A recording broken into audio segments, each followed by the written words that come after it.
Hello दोस्तों, कैसे हो?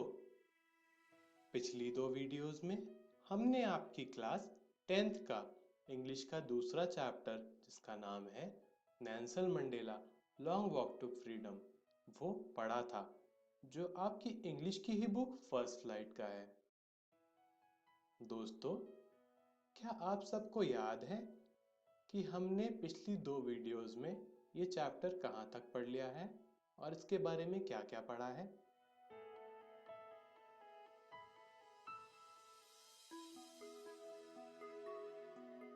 हमने पढ़ा है दिस इज एन ऑटोबायोग्राफी, यानी ये चैप्टर नेल्सन मंडेला की ऑटोबायोग्राफी मतलब उनकी आत्मकथा का एक हिस्सा है। और इस चैप्टर में उनकी आत्मकथा का वो हिस्सा है जिस दिन उनकी ओथ सेरेमनी मतलब उनका शपथ ग्रहण समारोह था।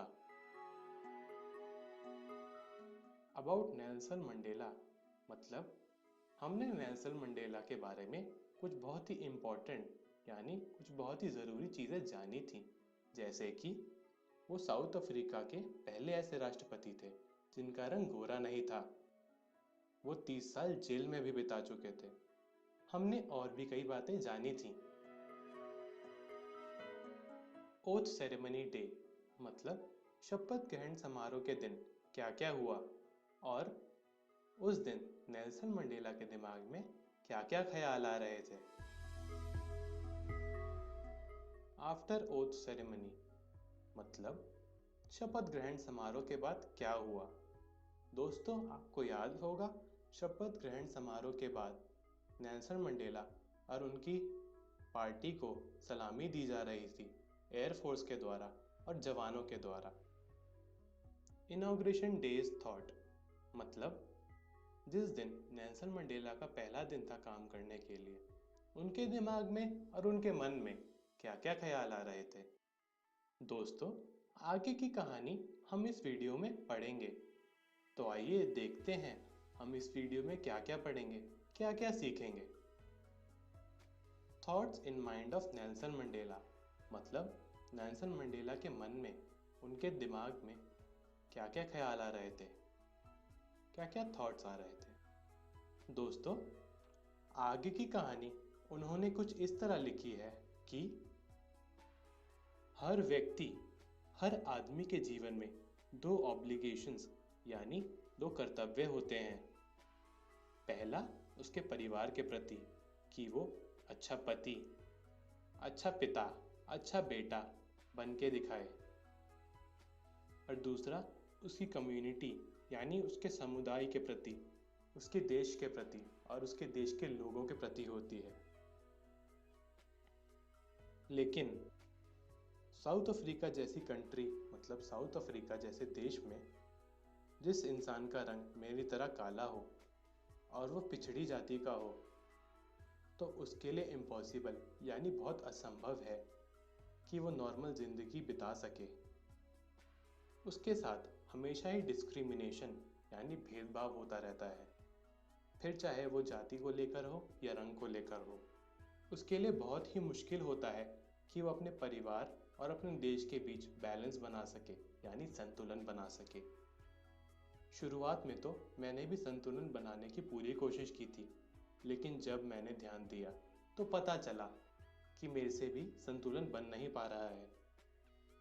मैं अपनी एक ऑब्लिगेशन जो हमारी पहली ऑब्लिगेशन होती है परिवार के प्रति, उसको पीछे छोड़ चुका हूँ। ना मैं अच्छा बेटा बन पा रहा हूँ, ना अच्छा पिता। मैं अपना कर्तव्य नहीं निभा पा रहा था। मैं आज़ाद होने की भूख के साथ पैदा नहीं हुआ था, मैं आज़ाद ही पैदा हुआ था। मुझे हर चीज़ की आज़ादी थी, जैसे बागीचे में भागने की आज़ादी, नदी में तैरने की आज़ादी जो मेरे गांव से होकर जाती थी, रात को आराम से लेटकर तारे गिनने की आज़ादी। और ये सब तब तक था जब तक मैं अपने पिता और अपने समुदाय की बातों का पालन करता रहूं। लेकिन जैसे ही मैं बड़ा हुआ, जवान हुआ, मुझे समझ आने लगा कि ये आज़ादी नहीं है, ये सब एक इल्यूजन है यानी भ्रम है। मैं आज़ाद नहीं था। पहले तो मैं सिर्फ अपने लिए आज़ाद होना चाहता था, क्योंकि मुझे बंदिश पसंद नहीं थी। फिर मुझे पता चला कि मेरे जैसे और भी बहुत लोग हैं। मेरे भाई बहन भी मेरे साथी ही हैं जो इस बंदिश में हैं।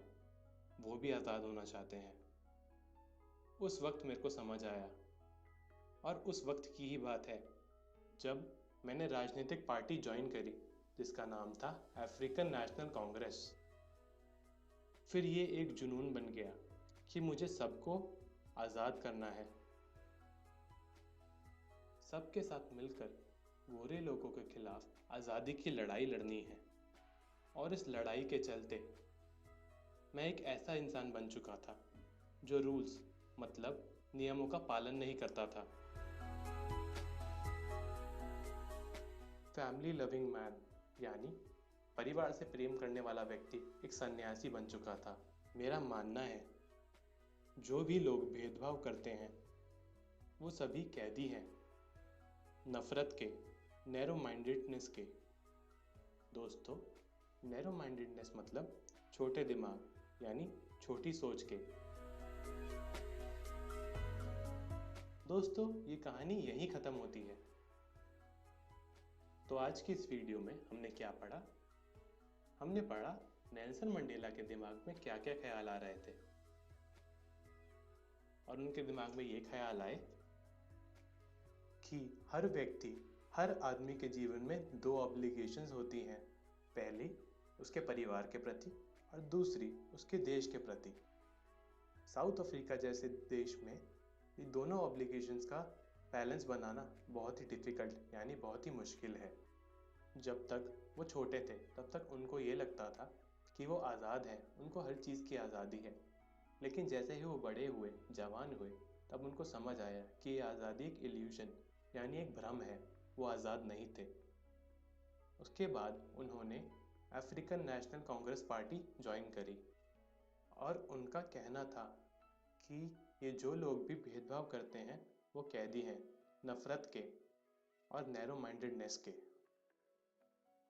दोस्तों, आप भी अपने घर जाके अपनी बुक फर्स्ट फ्लाइट से नेल्सन मंडेला चैप्टर ज़रूर पढ़ें।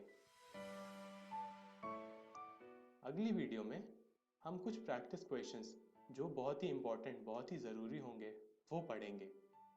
Thank you.